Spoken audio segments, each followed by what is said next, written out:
Pues ya estamos aquí justamente en estos viernes, tenemos viernes de semblanza, de entrevistas suavecitas, tranquilas, en las que tratamos de dar un poco de la semblanza de algún personaje destacado, y hoy tenemos la oportunidad de compartir la mesa, pues realmente con mucho gusto y con un gran honor, con Joaquín Cosío. Joaquín, bienvenido.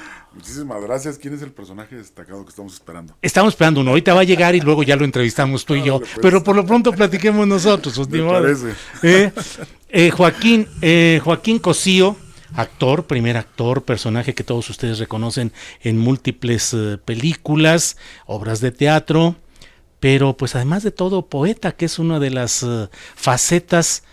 Pero yo te quiero preguntar, Joaquín, ¿es poesía de realismo, hiperrealismo, decir que el verdadero infierno está en la tierra?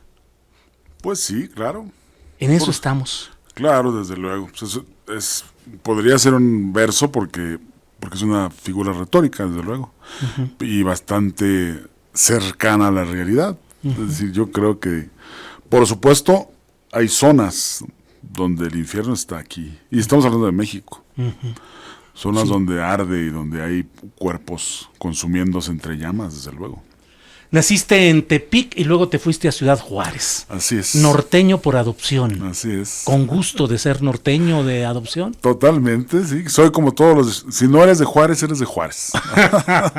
Sí, feliz. Sí. Así. He leído alguna relatoría de tu vida en la cual se dice que venías de una familia humilde que buscaba oportunidades y por eso se fueron a Ciudad Juárez. Sí. Pues es una historia bastante... de estas historias familiares, como supongo han de ser todas, ¿no? Con bastantes giros, incluso dramáticos. Mi madre muere muy joven, mi padre tiene que huir por un problema financiero, etcétera, y los hijos pues siguen al padre y hasta la frontera. Primero fue por la zona de Mexicali y acabamos en Ciudad Juárez. Y sí, pues es una historia más bien sobre todo de hermanos en la búsqueda o siguiendo a nuestro padre. ¿Cuántos hermanos? 7. 7. ¿Cuántos varones y cuántas mujeres? 4 y 4. 8, bueno. Sí. Eran 7, pero 4 y 4. 7 y yo. 7 y tú. 4 Sí. y 4. Y tú comenzaste allá a escribir algunas obras de teatro. Sí, escribí teatro, ¿sabes? Sí, empecé, en realidad la literatura la empecé a asumir, digamos, con los 18 años, 17, 18 años, pero muy inclinado hacia la poesía. En aquellos años, tú sabes, los años jóvenes, uno piensa que puede hacer todo y lo haces, ¿no? De pronto, yo estaba en un grupo de teatro actuando y platicamos sobre los proyectos futuros y de pronto el director dice, se van a cumplir 100 años de los sucesos de Tomochic en Chihuahua, el primer levantamiento armado contra el porfirismo. ¿Y qué hacemos? Y yo levanté la mano y dije, yo escribo una obra. Así, claro. Eso, y la escribí. Y es mi única obra de teatro que he escrito. Y le fue muy bien, por fortuna. Ahí traigo un ejemplar que te voy a regalar, por supuesto. Gracias. Y es mi única obra teatral. Luego ya me quise poner a estudiar dramaturgia. Visité a Víctor Hugo Rascón Banda, visité a Jesús González Dávila, estos autores del llamado Nuevo Teatro Mexicano, y ya no volví a escribir jamás. ¿Estabas estudiando qué, comunicación? Sí, estudié comunicación, ya había terminado por aquellos años. Sí, soy comunicador, tengo mi título y todo el asunto. De la Universidad Autónoma de Chihuahua, de Ciudad Juárez. Pero también es una historia interesante que tú la vas a entender muy bien. Hicimos un movimiento estudiantil de los que ya no hay. Tomamos las instalaciones yo estudiaba en la facultad de la Universidad Autónoma de Chihuahua. Y ahí tuvimos un movimiento, tomamos las instalaciones durante cerca de 6 meses, algo así, hasta que ya llegaron, nos dijeron, se salen o mañana llega la policía a sacarlos. Y terminé el curso, la Universidad Autónoma de Ciudad Juárez. Nos organizó un curso final para acoger a todos los insurrectos. Y darle salida. Entonces terminé en la Universidad Autónoma de Ciudad Juárez, pero estudié en la Universidad Autónoma de Chihuahua. ¿Eras patria o muerte venceremos? Así es. ¿Este puño sí se ve? Tuve mi etapa, sí. Sí. En aquellos años anduvimos en marchas. Por suerte siempre me salvé de los encontronazos con la policía y de todo eso. Nunca me tocó que me me tocara un policía. Ajá. Pero por mis dimensiones, ¿cómo crees tú que me llamaban? El porro. El porro, te decían así, por tu dimensión física. Exactamente, sí, era el porro. A pesar de que siempre he sido tranquilo y nunca... ¿Y no le entrabas a los trancazos en aquel tiempo? ¿No había víctimas ni...? ¿No? ¿Eres un hombre pacífico? Totalmente, sí. Digo, tengo todo el coraje o la violencia que puedo tener, la suelto en el escenario, ¿no? En el teatro, que es un lugar para la energía. Que luego sucede justamente esa corpulencia y esa presencia física tuya, pues te ha llevado a desarrollar papeles que son muy prototípicos, ¿no? Algunos de ellos relacionados, pienso en Pastorela, pienso en Belzebut, que es ahora la nueva, la más reciente, de Emilio Portes, quien antes hizo... Pastorela, justamente. Pastorela, es de él. Y la del Cácaro Gumaro. Sí, todo eso. Encasillado... Joaquín, ¿te sientes en papeles de malo, de villano? No, para nada, ¿no? Creo que he tenido la fortuna de que los papeles corresponden obviamente a una imagen que doy. Hay una constitución física, pero por fortuna he podido interpretar personajes dramáticos, ¿no? Que se escapan del estereotipo, ¿no? Es decir, me parece que eso ha sido la suerte y la distinción de lo que yo he podido hacer. Es decir, a pesar de hacer al Cochiloco, que es un personaje que la gente quiere mucho, acabo de hacer un Don Neto, que es otro narcotraficante en la serie de Narcos, y son distintos y la gente los recibe de distinta manera. Entonces no me creo encasillado. De hecho, tendría que platicarte que al inicio de mi carrera, yo me vine a hacer teatro, era mi objetivo y mi deseo. El cine se atraviesa de manera muy casual, de manera que yo tenía el teatro y pude decir que no a muchísimas ofertas al principio de la carrera, donde me querían solamente justamente por tener cara ruda y ser corpulento. Me querían para policía, para violador, y dije que no a un montón de películas ante una oferta que no era dramática ni atractiva, no me llamaba la atención salir nada más de cara dura. Hasta que llegan las ofertas interesantes, donde hay efectivamente personajes rudos, pero que tienen conflicto dramático, y eso es lo que me ha permitido, desde mi punto de vista, poderme zafar un poco del estereotipo, ¿no? ¿Cómo te va en la calle con tu personaje más reconocido, que es el de Cochiloco? Yo creo que mucha gente quiere ahí ver al hombre rudo. Permíteme usar el español con corrección, a un tipo cabrón, que es lo que buscan viendo al Cochiloco, ¿no? Sí, bueno, han pasado tantas cosas con la gente. Sí, la gente... Que te quiere forzar a que seas el Cochiloco, ¿no? Bueno, me han pedido que lo actúe, o sea, innumerables veces. Señor Cochiloco, por favor, dígame, miénteme la madre. Máteme. Sí, agárrame feo. Dígame, oye, hábleme mal. Cosas de ese tipo que finalmente son muy chistosas y muy, muy divertidas. La gente lo quiere, no un personaje complicado, porque finalmente es un hombre, era un sicario, pero que tenía de aquella época donde había reglas, lealtades, etcétera, ¿no? Salcido, era el Cochiloco. El verdadero Usueta. Salcido Usueta. De Sinaloa. Exacto. Asesinado del grupo de los colombianos, relacionado con grupos colombianos de narco. Sí, entiendo que se roba o se le pierde un cargamento colombiano, y es ahí donde firma su sentencia de muerte. Manuel Salcedo Usueta. Salcido Usueta. Sí. ¿Y qué valoración tienes de ese encariñamiento de la gente con personajes del narco, que llegan a considerarlos como ejemplos a seguir?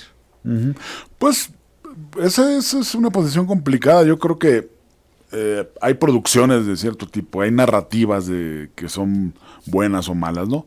Siempre pienso inmediatamente a que hubo una época donde todo el cine que se hacía o la televisión era sobre la guerra, la guerra mundial, ¿no? Y hubo una época donde todo lo que se producía era sobre gángsters, por ejemplo.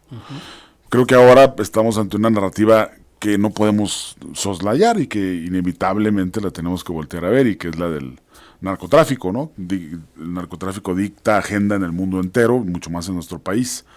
Creo que lo que hay es producciones de cierto tipo, narrativas de cierto tipo, unas mal hechas, mal logradas, otras con otro tipo de búsquedas o de ambiciones. No, yo he podido trabajar en algunos casos en producciones que no pretenden ensalzar, ¿no? Porque finalmente los destinos generalmente del narcotráfico, del narcotraficante, no son los más deseados, ¿no? Yo creo que, al menos en el trabajo del actor, nosotros no podemos ejercer juicios morales sobre el personaje, ¿no? Sino todo lo contrario, nosotros tenemos que asumirlo con una total desinhibición y con un abrazo muy profundo y sin etiquetarlo moralmente. Sí.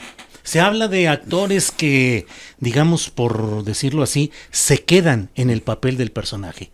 Y luego salen a la calle y siguen imbuidos del papel que les gustó. ¿Tú cómo sales y cómo te sientes después de escenificar papeles tan duros y tan drásticos como los que a veces te corresponden? No, pues soy bastante sano en ese sentido, ¿no? Yo todavía, para mí, por fortuna, el actuar sigue siendo una diversión en todo el sentido, o en el mejor sentido de la palabra. Algo que me provoca gozo y que me reditúa placer. Aún las escenas más dramáticas que pude haber tenido, que voy a tener tal vez, pues siempre hay una manera de desligarse de ellas, ¿no? Y de entender que es una ficción absolutamente. Entonces yo por ese lado no padezco de ese tipo de conflictos. Soy un actor nervioso. Digo, la mayoría de los actores creo que lo somos. Y en ocasiones lo más que me pasa es que tengo cierta inquietud cuando voy a iniciar un proyecto, cuando voy a encontrarme con un director y no sabes tú nunca qué tipo de encuentro vas a tener, qué colaboración o de cómo se va a llevar a cabo la relación creativa con un director. Eso me pone inquieto, es lo que más me pone nervioso. Pero fuera de ahí, las escenas intensas, no me pasa nada, ¿no? Hay actores con trabajos muy profundos, ¿no? Sobre todo grandes actores que incluso han muerto por los grados de ansiedad y empiezan a tomar ansiolíticos y mueren, o se intoxican, ¿no? Como el famoso Bufón, uno de los últimos bufones de Batman, ¿no? Claro. Pero ¿qué produce el ansia? ¿El proceso de asumir la intensidad del personaje o el proceso operativo de la realización? Yo creo, en mi punto de vista, actuar es pensar. Actuar es pensar. Es pensar. Lo que tú construyes es un pensamiento, ¿no? No necesariamente una manera física. Construyes una manera de pensar que ya puedes acompañar, si el personaje te lo pide, con una manera de ser, digamos, entre comillas. Pero lo que tú construyes es un pensamiento que tienes que darle una calidad de verdad. Entonces, si hay un bloqueo, vamos a llamarle de manera muy general, una sugestión en la cual tú trabajas sobre ti mismo para poder construir el pensamiento del personaje. Si lo logras hacer, que es una aspiración, y que no siempre lo podemos lograr, si logras hacer construir esa manera de pensar como la que en este momento tú y yo estamos generando, que son imágenes, que son un montón de cosas, sí, estarás muy cerca del personaje, pero eso te genera ciertamente angustia. Eso es más complicado de deshacerte de él. Y luego, ¿cómo te instalas a escribir? ¿Poesía? Joaquín, ¿qué le encuentras? O sea, ¿por qué no prosa? ¿Por qué no una novela? ¿Por qué no novela política? Claro. Así estás viviendo en las otras tramas. Porque me es más complicado. Después te decía lo de la dramaturgia. La dramaturgia no la volví a retomar porque es muy compleja. Al menos en mi caso, la necesidad de una estructuración de alguna manera lógica, que te puede pedir una narración o que te puede pedir una novela, o incluso un guión de cine. Eso me cuesta trabajo. Y la poesía es un acto un poco más orgánico, un poco más veloz, que obedece más a un impulso que tienes tú en tu cabeza y que se alimenta de imágenes que son fugaces, por así decirlo. Por eso mi vinculación más con el acto poético que con escribir novela, ¿no? Además lo intenté en algún momento y no es muy complicado. La prosa es complicadísima. Fíjate, y yo pensaría al contrario, que la prosa puede resultar más fluida, más natural, y la poesía implica una recapitulación espiritual, un repaso de vivencias y una expresión en términos de lenguaje más elaborado y más refinado. Sí, sí, sí. Yo creo es difícil escribirla también. Yo diría, en mi punto de vista, por supuesto, que la prosa es compleja en su estructura y la poesía es más dolorosa. Sí. Yo creo que la poesía duele. La poesía es porque es muy la construyes a partir de una emoción. Claro, hay una práctica y hay una malicia crítica y hay una manera de abordarla donde ya tampoco todo es un acto de sufrimiento, cortas, editas, rayas, etcétera. Pero en sí para mí siempre es doloroso, ¿no? ¿Y cuáles son tus dolencias personales, Joaquín Cosío? Pues mira, lo vas a poder ver en el libro lo que traje, que es el último libro que ya tiene la tercera reedición. Y no obedeció a esta labor prefigurada de un escritor donde ya dice, voy a escribir un libro sobre tal cosa, ¿no? Es más bien una colección de poemas que de pronto se aglutinaron en secciones y efectivamente yo mismo puedo leerme y decir, mis dolencias son mi familia, mi dolencia es la mujer, ¿no? Y de pronto mi dolencia es lo que me pasa inmediatamente, como el libro que traigo que se llama Bala por mí el cordero que me olvida, es un libro sobre Ciudad Juárez. Finalmente tendría que reconocer que es un libro sobre Juárez, sobre cuando me vine a la Ciudad de México, y está constituido por pura nostalgia en relación a mi vida personal, a mi intimidad. Y aparece las mujeres, aparece la ciudad, aparecen las muertas de Ciudad Juárez, aparece mi familia, sobre todo mis abuelas. Y incluso hay una parte final donde aparecen mis personajes que he hecho en teatro. Pero sí, si habláramos de esa nostalgia y ese dolor, está constituido por eso, ¿no? Por esa evocación hacia aquellos momentos y aquellas figuras que me prodigaron alguna emoción. Tengo aquí Tomochic, El día que se acabó el mundo, escrito por Joaquín Cosío Osuna, publicado por la Universidad Autónoma de Ciudad Juárez. Y tengo otro libro, Bala por mí, el cordero que me olvida, publicado por Mantis Editores y la Universidad Autónoma de Nuevo León. Leo al azar uno de los poemas aquí escritos por Joaquín Cosío, que se titula Dormida, y dice: detenido en la sal tu cuerpo, quieta ausencia que calla los resplendores del verano. De ti ese breve suspiro con que cada día naces, sola en el camino perpetuo de tu sueño. No ha caído de ti Babel, tus ojos no anuncian al mundo y los privilegios del hambre. No son todavía en ti, por eso, dormida, en el agosto que sorprendes, permaneces intocada y benigna. La palabra bella, Joaquín, la palabra es bella, la palabra nos salvará. Pues sí, sin duda, ¿no? Al menos nos ofrece la posibilidad. Nos ofrece la posibilidad, ¿no? La palabra, no tenemos otro instrumento, de hecho. Sí, sí, sí. Y finalmente la dolencia por todo lo que sucede en nuestro país, lo que sucede en nuestro entorno, la belleza de nuestra vida, lo que amamos y al mismo tiempo lo que vemos afuera y lo que sucede. ¿Qué te duele de este país particularmente, Joaquín? Me duele tanto. Pues sobre todo me duele la violencia sobre quienes no la merecen.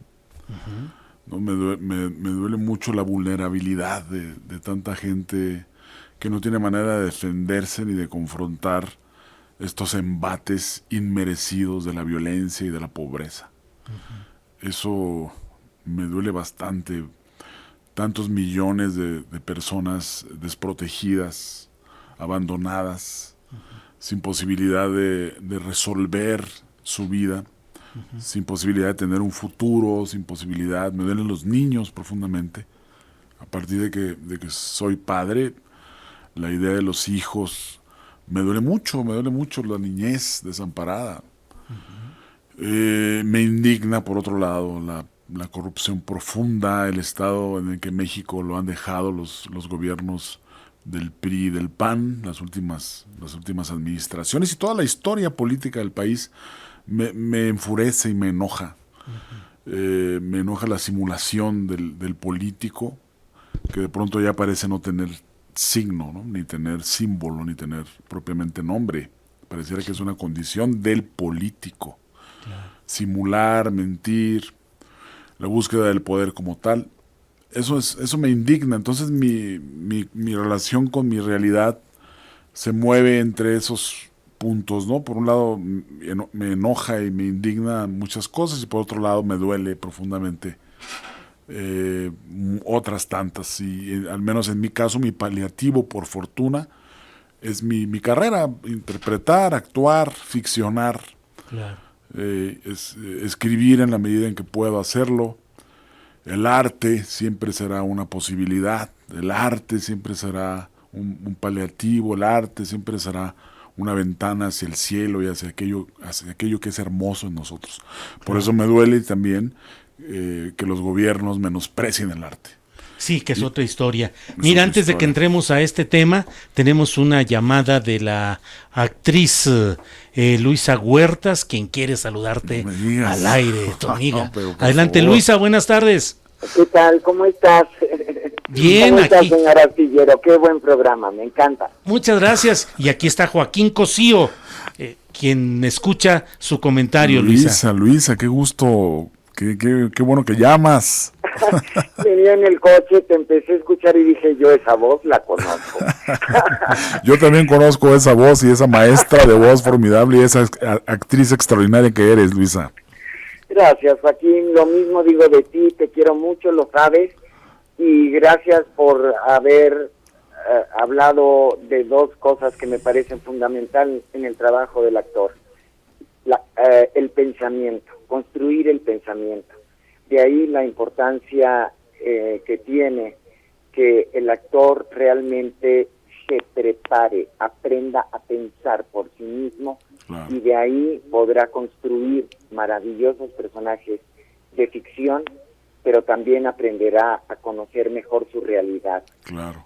Y lo que acabas de compartir con Julio acerca de la palabra, tú sabes que el Centro de Estudios para el Uso de la Voz se especializa en el trabajo vocal, pero Claro. que su último fin es fundamentalmente la palabra y la Claro. protección de esta lengua, aunque en nuestro país tenemos muchas maravillosas. Yo hasta, sabes que sé un poquito de rarámuri. Rarámuri, claro. Pero el español es la lengua que nos identifica a todos y hay que defenderlo, hay Por que supuesto. conocerlo para supuesto. saberlo utilizar, y eso se agradece mucho. Gracias, Gracias, poeta. Luisa. Gracias, Luisa. actor. Gracias. Gracias, Luisa. Hasta luego. Hasta luego. Adiós. Bien, pues sí. ¿Qué Extraordinaria opinas? actriz. Perdón. No, digo, una extraordinaria actriz Sí, y maestra, sí. un personaje. Qué bueno. Oye, ¿y qué opinas del momento que vivimos, de la cuarta transformación en su relación con el arte y la cultura? Complejo, muy complejo, muy complejo.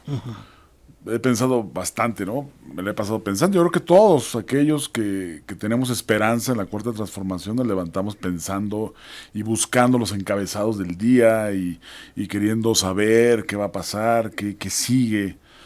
Y me preocupa un poco, si te soy franco, me preocupa lo que está pasando con el quehacer cultural. He pensado al respecto bastante. Creo que finalmente estamos ante un problema de comunicación. Creo yo que hay funcionarios nuevos, pero no hay muy poca claridad en relación a lo que se pretende hacer. Hay mucho rumor, hay evidentemente acciones que no nos dejan un buen sabor de boca, hay recortes concretos. Creo que todo el mundo tenemos muy en claro que hay un programa de austeridad al cual hay que entrarle. Pero por otro lado, se está golpeando de manera bastante agresiva la inteligencia de un país que es la cultura y la ciencia. Pero al menos es lo que leemos, por eso hablo de un problema de comunicación. No hay claridad de quién lo están operando. Y tiene que ver también un poco, desde mi punto de vista, con que pareciera que el aparato de comunicación del gobierno federal es solamente el presidente. Con sus conferencias de prensa matutinas. Más allá de ahí no hay claridad. Entonces, creo yo que urge que quienes tienen la responsabilidad de la cultura, del arte, y quienes quieren transformarlas, y quienes están anunciando los recortes supuestamente en aras de mejorar todo, nos digan qué va a pasar. Está el FONCA, que cumple 30 años, por ejemplo, con sus sistemas de becas, de apoyos, etcétera, que también pareciera que está un poco, se vislumbra, se rumora que pudiera haber recortes muy violentos. He leído algunas cosas de Twitter, los titulares o algunos de los funcionarios contestan con cierta agresividad. Me parece que hay problemas de comunicación que tienen que son urgentes resolver para que la comunidad pueda tranquilizarse, porque hablamos de un gremio de creadores que tiene exigencias, que produce, pero que sabemos que es un gremio que siempre ha estado bastante desprotegido, ¿no? Y si había esperanzas de que fuera en esta ocasión, con la cuarta transformación, fuera empujado, fuera avalado, hay dudas al respecto. Entonces, creo que necesitamos saber qué va a pasar. Sí, y en lo general, ¿cómo ves todo lo que implica pues la presencia de este nuevo enfoque político, lo que lleva este gobierno? ¿Cuál es tu valoración? Pues estamos ante... Yo me preguntaba de pronto, ¿volvería a votar por Obrador? Sí, yo volvería a votar por él. No necesariamente por algunos de sus funcionarios. Uh-huh. ¿Y por qué volvería a votar? Porque sigo pensando que es honesto y que está confrontando un país verdaderamente lastimado, verdaderamente dolido y que enfrenta problemas innumerables. Me parece que van 2 meses de gestión o un poco más, y que el horizonte quisiera que fuera esperanzador, pero me parece que va a ser doloroso. Doloroso porque los problemas no se pueden resolver de la noche a la mañana. Y en ese sentido creo que sí tenemos que tener una capacidad para cooperar, pero ellos también tienen que tener claridad en cómo comunican, en cómo plantean, en cómo solicitan nuestra colaboración. Yo creo que yo me voy a mi área, ¿no? Y hay problemas graves en relación al arte y a la cultura, ¿no? Desde unos pequeños detalles, ¿no? Matos Moctezuma tiene una reunión con diputados y lo dejan plantado, y son cosas penosas, pero que dicen bastante, ¿no? Pues sí. Entonces el panorama es complejo y es complicado, y el monstruo tiene 1000 cabezas. Sí. Y hay que prepararnos para colaborar de la mejor manera posible, pero también hay que prepararnos para poder platicar y decir lo que no nos parece. Joaquín, cuando ya nos encaminamos al final del programa, solemos usar este cubilete para que nos toque a cada cual hacer la pregunta que queramos al otro, tú a mí o yo a ti, según el que pierda. Veremos el estilacho que tengas para echarte aquí un cubiletito con 2 dados y ya vemos quién gana. Llegó el momento del cubilete. Sí, ya pues. Un joto y un 9. Un 9, bueno. Vámonos, ¿no? ¿Cómo la ves, Joaquín? No, ni modo. Un as y una reina. Así es la vida. Bien. ¿A qué actor mexicano envidias por su carrera, por sus logros, por sus papeles? Es muy complicada la pregunta, ¿no? Bueno, pero eso, estamos en un acto de desnudo intelectual, de sinceramiento. Lo que ocurre es que podría tener envidia o desear la carrera de otro si hubiera algunos parecidos a mí. Que yo dijera, chin, me quita los papeles, me los gana. Uh-huh. Hay uno que es Jesús Ochoa. Claro. Que es también personaje rudo de policía. Norteño. Norteño. Pero tiene una carrera fantástica, es un actor extraordinario, pero no necesariamente lo envidio porque últimamente está haciendo cosas que yo no haría. Por ejemplo, la telenovela a mí no me fascina, me aburre. Entonces casi he hecho muy poca telenovela. Entonces no es el caso. ¿Cuál otro actor envidiaría? Pues no sé, la carrera, por ejemplo, de Diego Luna, por ejemplo, ¿no? Que tiene una carrera ascendente, pero no tenemos nada que ver. Es un joven guapo, talentoso, habla en inglés perfecto, Pero entonces no tengo punto de comparación. ¿Qué papel o qué rol o qué personaje de Diego Luna, por ejemplo, pondrías como muy apetecible? Pues es una buena pregunta, pero y lo hizo muy joven. Sí. Y tu mamá también. Sí, claro. Papelito precioso. Ujú. Ahora con estas discusiones que ha generado la película Roma, dirías, bueno, pero es él haciendo un personaje. Pero en realidad ese personaje, esa película es preciosa. Pero la palabra envidia me cuesta trabajo, no lo envidio. Sí, bueno, sí, de acuerdo. Bien, pues pasemos a la segunda, a ver. Híjole, qué mala, soy pésimo. Vámonos. ¡Sas! Con Creo esa que ya. sí, un par de reinas, ¿quién lo mata, Creo que ya. Un par de reinas, ¿quién lo mata? Por poquito, un as y un 9. Bueno, pues tienes la pregunta que quieras. Bueno, pues bueno, obviamente hay muchas que